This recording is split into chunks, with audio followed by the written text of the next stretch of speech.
Esse é o método mais antigo de fabricar pães e possivelmente existe desde o surgimento da agricultura.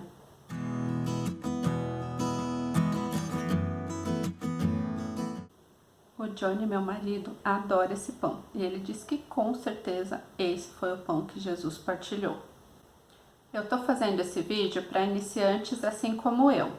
O meu primeiro pão de fermentação natural foi feito em novembro de 2019. Ainda não fez nenhum ano. E eu comecei num curso que a Neide Rigo ministra dentro da casa dela. É bem bacana.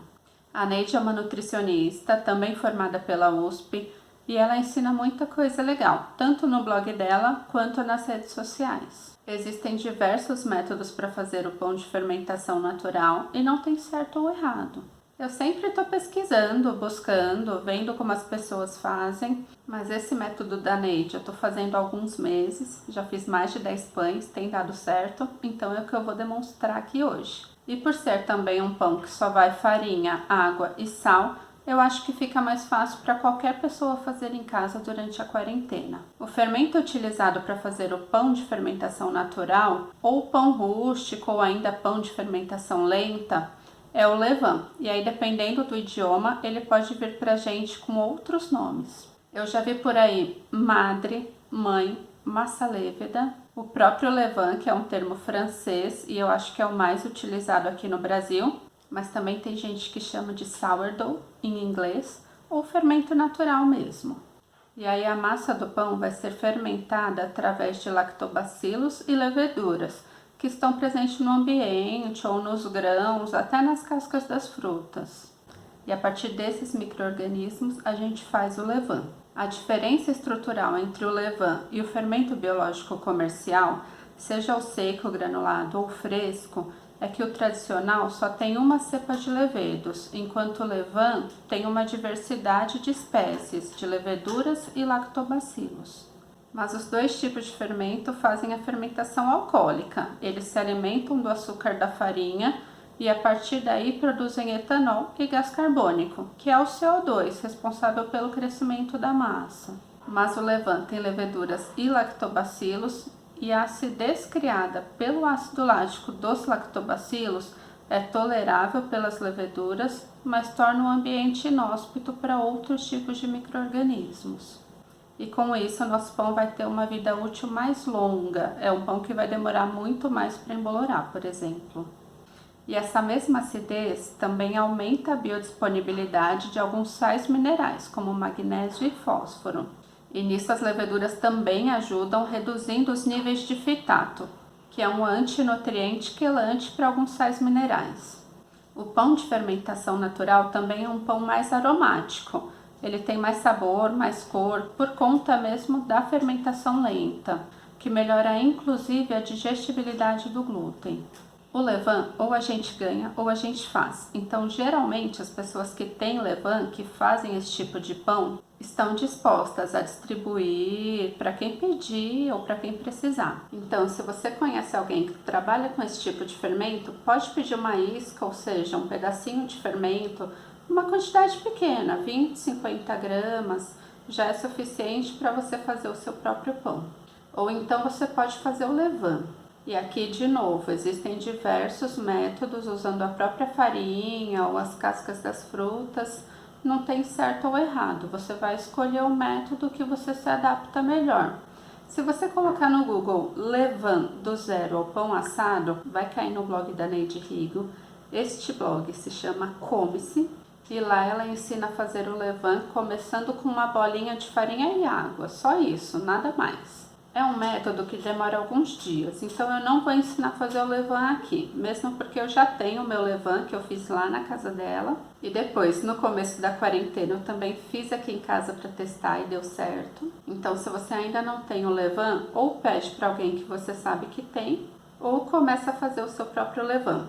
Tendo o levain pronto, a gente vai partir para o pão. Nesse método, nós vamos trabalhar com uma isca de 50 gramas de levain, que ou você ganhou ou você fez, está guardado na sua geladeira e é lá que ele vive. Ele pode ficar lá por uma semana, um mês ou até mais tempo. A Neide já chegou a deixar o levain por 4 meses na geladeira e depois disso ela usou e ele estava bom ainda, deu certo. Na geladeira, o metabolismo dele fica baixo, ele quase não cresce. Pode até formar uma aguinha escura na superfície, que é normal. Você pode depois reformar o levain normalmente e utilizar. Como eu disse, é um pão de fermentação lenta. Você vai começar a primeira etapa hoje, mas só vai comer o pão amanhã ou depois.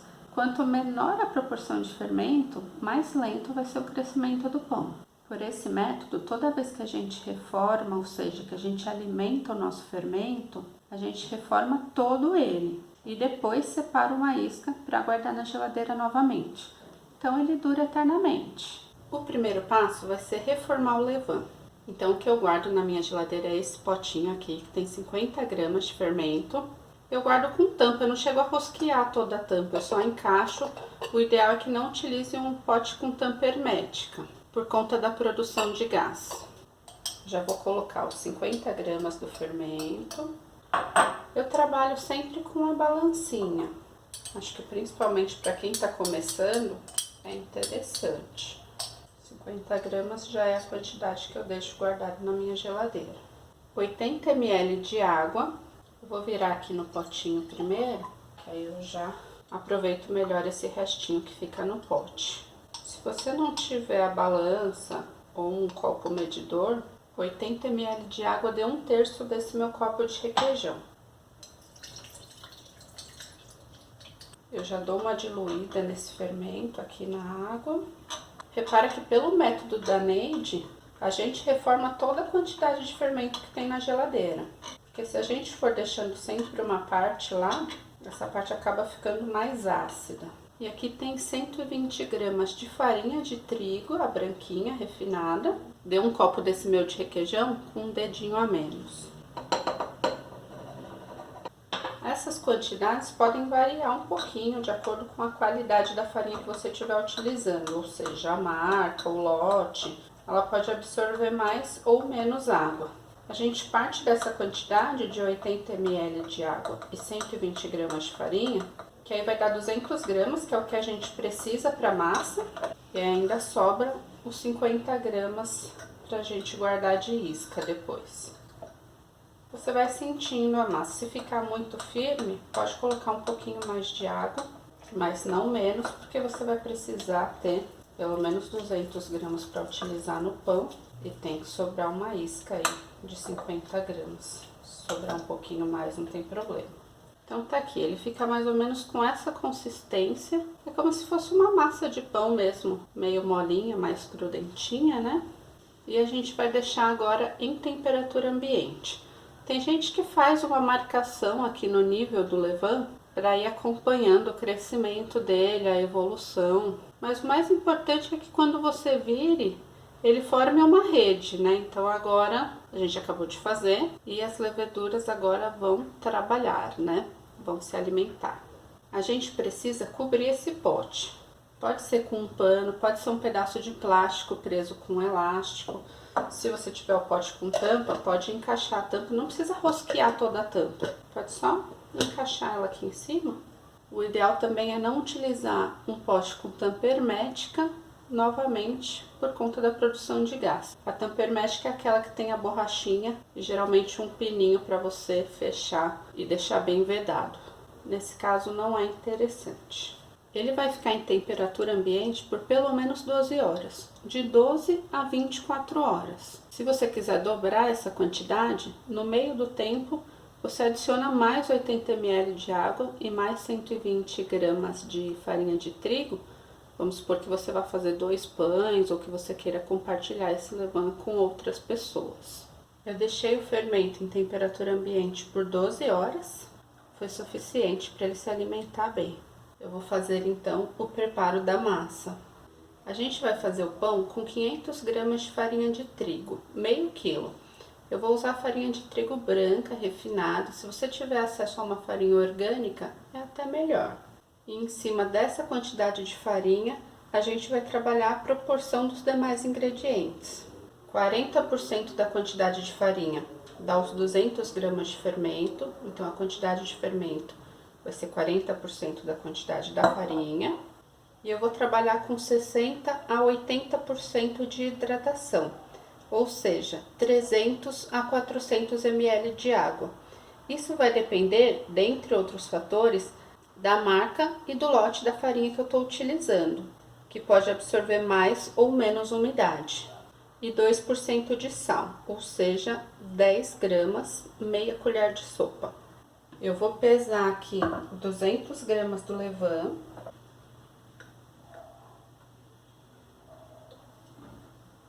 E o que vai sobrar são os 50 gramas que eu vou guardar.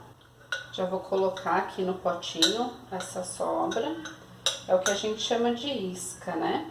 Vai ficar para o próximo pão que eu for fazer. Tem gente que guarda até um pouco mais na geladeira, deixa uns 100 gramas, que aí caso alguém peça um pouco de levain, já tenha mais para dar sem precisar reformar. Eu nem rosqueio todo esse pote, eu encaixo a tampa aqui e deixo na geladeira caso ele produza ainda um pouco de gás, não corre o risco de acontecer nenhum acidente. Eu vou começar com 60% de hidratação, portanto 300 ml de água, e o 100 que sobrou aqui eu guardo. Depois, conforme eu for sentindo a consistência da massa, eu vejo se tem a necessidade de colocar um pouco mais ou não, podendo chegar geralmente em até 80% de hidratação, que são os 400 ml.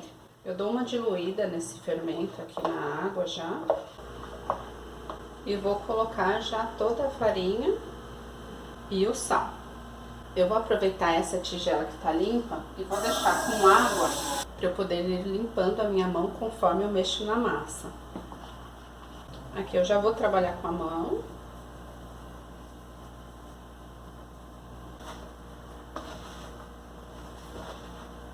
Aqui eu já nem vou colocar mais água. Para essa farinha que eu tenho aqui hoje, eu já atingi o ponto da massa, ela tem que ficar uma massa pegajosa mesmo. Se tiver uma massa muito seca, se ela não estiver grudando nas suas mãos, é porque a farinha ainda consegue absorver um pouco mais de água. Aí você vai colocando o restante da água aos poucos. Essa massa eu não vou sovar, depois eu vou trabalhar com ela nas dobras. Então eu vou transferir para uma outra bacia onde eu vou fazer as dobras depois. E é legal besuntar essa bacia ou com óleo ou com azeite. Eu tenho aqui um pouquinho de azeite, eu coloquei 5 gramas. Agora eu transfiro a minha massa.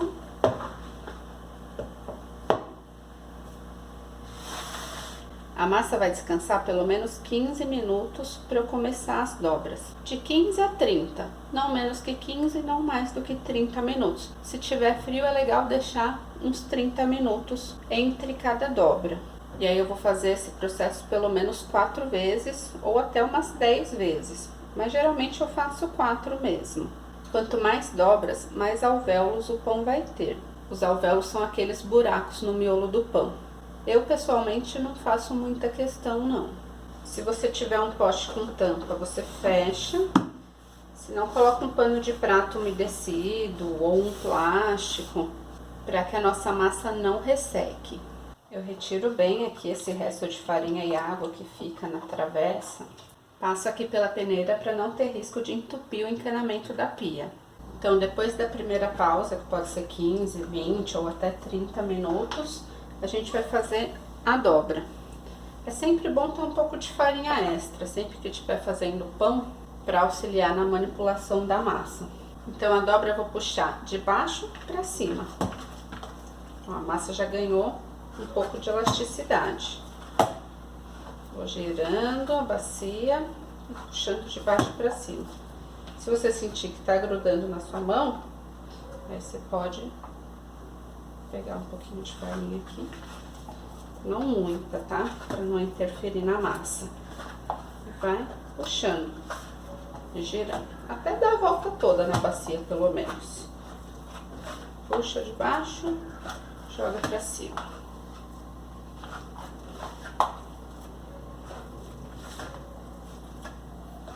Prontinho. Aí eu vou virar a massa com a parte das dobras para baixo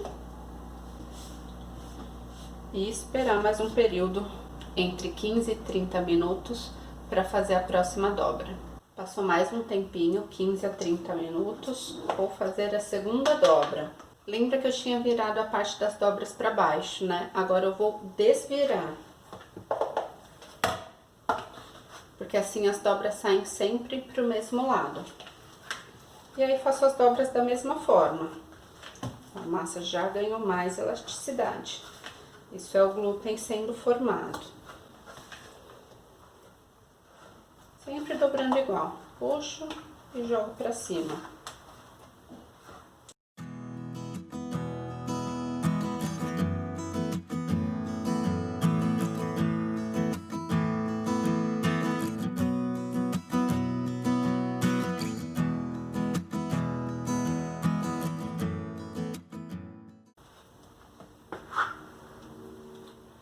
Viro a parte das dobras para baixo de novo.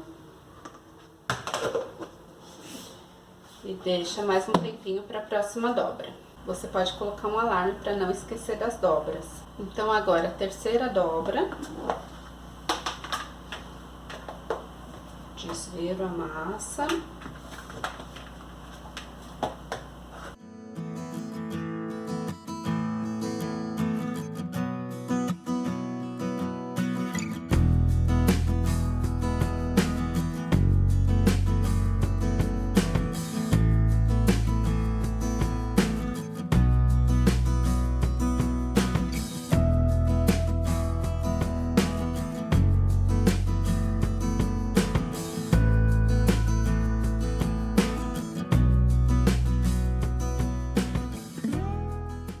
Agora é a quarta e última dobra.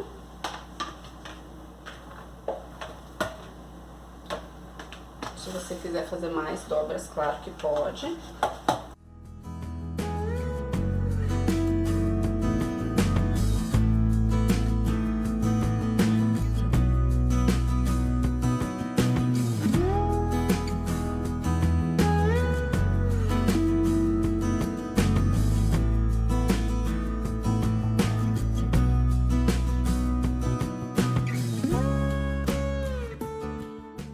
Depois que eu termino a quarta dobra, eu vou modelar esse pão para a última fermentação.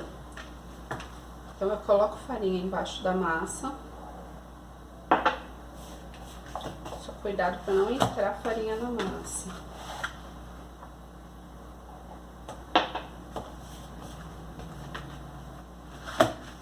Dá uma giradinha assim, ó.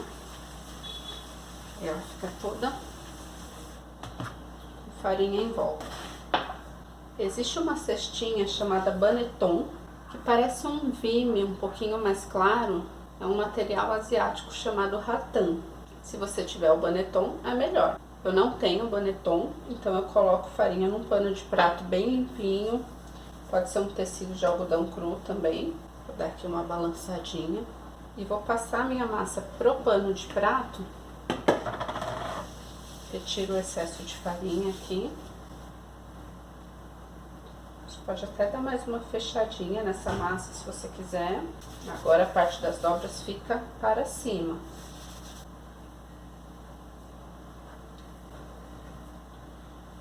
E eu vou colocar esse pano dentro de um potinho redondinho ou oval, de acordo com o formato que você queira que seu pão fique. Não muito grande, né? Lembrando que essa massa vai crescer um pouco agora, nessa última fermentação. E eu vou deixar pelo menos 2 horas antes de colocar no forno. Eu, no caso, aproveito essa mesma tigela que já tem tampa. Ou você pode cobrir com um saco plástico, um pano de prato umedecido, da mesma forma, para a massa não ressecar. Eu deixei a massa fermentar por 2 horas e agora eu pré-aqueci o forno na temperatura máxima. A minha temperatura máxima é 280 graus, mas o meu forno é a gás. Geralmente ele não atinge essa temperatura indicada. Se você for assar no forno elétrico, pode deixar a 250 graus. A Neide assa esse pão na panela de ferro e ela já deixa a panela aquecendo também dentro do forno. Eu não tenho panela de ferro, então eu deixo a minha assadeira lá dentro e retiro na hora de passar o pão. Se você quiser decorar o pão, fazer uma decoração mais elaborada no caso, o ideal é virar a massa em um papel de assar ou uma folha de amendoeira, enfim, algo que possa ir para o forno, porque o processo de passar para a forma quente e para o forno tem que ser rápido. Aqui eu vou fazer esse processo um pouco mais devagar para dar para acompanhar melhor. Então você pode polvilhar um pouquinho de farinha de trigo na assadeira e eu viro o pão na assadeira com a parte das dobras que estavam em cima para baixo. Eu não tenho aquela lâmina de padeiro, não tenho nem lâmina de gilete, que é melhor para fazer esse tipo de corte. Ou se você tiver um estilete, é que o pão vai rasgar de todo jeito, com esse método que a gente utiliza para assar, né? Então é bom dar essa rasgada que você direciona melhor onde você quer que ele rompa. E aí tem várias formas de você decorar o pão. Eu vou usar aqui um descanso de panela. Você pode usar folhas de plantas, por exemplo, fazer uma espécie de um stencil, né? Pronto, agora ele vai pro forno. Se você tiver a panela de ferro, nos primeiros 15 minutos de forno, deixa a panela tampada, que aí você cria um vapor ali dentro e isso faz com que o pão expanda melhor. Se você não tem uma panela de ferro, pode colocar uma outra assadeira na grelha de baixo com algumas pedras de gelo. Isso para criar o vapor. Se o seu forno só tiver uma grelha, você pode usar também um borrifador com água e assim que colocar a assadeira com o pão lá dentro, dá algumas borrifadas. A ideia é a gente criar um vapor e com isso deixar a casquinha mais crocante. O pão vai ficar 15 minutos na temperatura máxima se for forno a gás ou a 250 graus se for forno elétrico. Depois desses primeiros 15 minutos, você pode até tirar a tampa da panela, se estiver fazendo na panela, e reduzir um pouco a temperatura para uns 230 graus. E deixa até terminar de assar, pode demorar mais uns 20, 30 minutos. O pão ficou 15 minutos na temperatura máxima e hoje eu deixei 20 minutos no 230 graus. Se gostar dele mais douradinho, deixa um pouco mais. Os 15 minutos eu tirei essa forma que estava com gelo. E quando a gente retira o pão do forno, o ideal é a gente tirar ele da forma e colocar numa grade. Pode ser até a própria grade da boca do fogão mesmo, porque senão ele cria uma umidade aqui embaixo se ficar encostado na forma. Quando você corta com a lâmina numa inclinação de 45 graus, ele forma essa abinha que o pessoal chama de pestana. O meu nunca forma uma pestana muito alta, não. E esse é um pão que não se come quente, para desespero do meu marido. Se a gente cortar agora que ele tá quente, a faca tipo gruda no miolo e parece que o pão não assou direito. Então deixa esfriar por pelo menos meia hora. O ideal é deixar 1, 2 horas. Quando ele estiver mais friozinho, aí corta. Enquanto isso eu vou deixar algumas imagens de outros pães também que eu fiz utilizando esse mesmo método.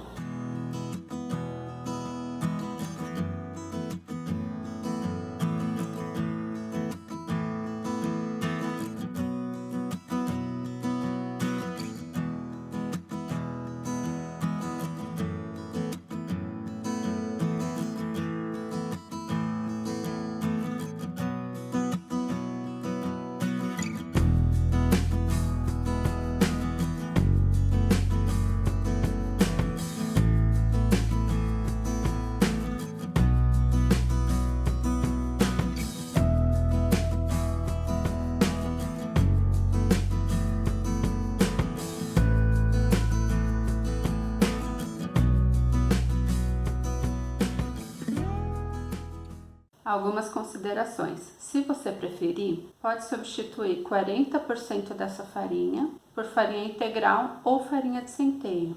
Outra coisa que você pode fazer também, enquanto o fermento se desenvolve após ser alimentado ou reformado, você pode já deixar a farinha e a água do pão em autólise. Com isso você tem uma massa que retém mais CO2, uma massa que cresce mais. Para fazer essa autólise, você mistura a água e a farinha da receita e deixa na geladeira. A estrutura do miolo do pão fica melhor e é possível hidratar mais a farinha também. Fica uma massa mais fácil de modelar.